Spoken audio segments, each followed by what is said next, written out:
Hello दोस्तों, नमस्ते। मैं ही किरण पटेल आप सभी का स्वागत करती हूँ अपने यूट्यूब चैनल पर। आज मैं एक नाच पर का गीत लेके आई हूँ। कैसे लगेगा कमेंट में बताना। सितारा यार जरा टूटै ना पावै, सितारा यार जरा टूटै ना पावै। पहिला सितारा बगियावा में टूटै, पहला सितारा बगियावा में टूटै।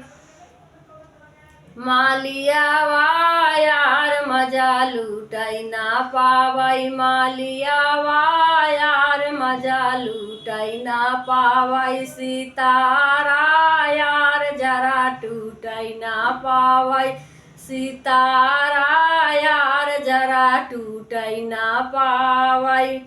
दूसरा सितारा कुआनवा पे टूटै, दूसरा सितारा कुआनवा पे टूटै।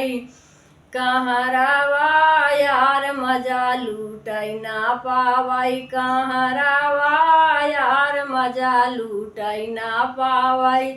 सितारा यार जरा टूटै ना पावै, सितारा यार जरा टूटै ना पावै।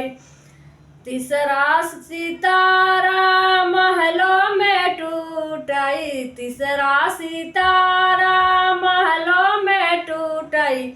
रजवा यार मजा लूटै ना पावै, रजवा यार मजा लूटै ना पावै।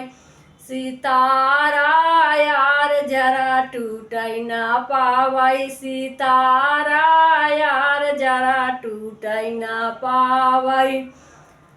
चौथा सितारा सड़कों पे टूटै, चौथा सितारा सड़कों पे टूटै।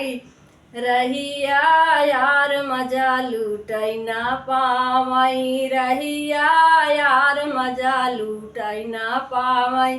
सितारा यार जरा टूटै ना पावै, सितारा यार जरा टूटै ना पावै।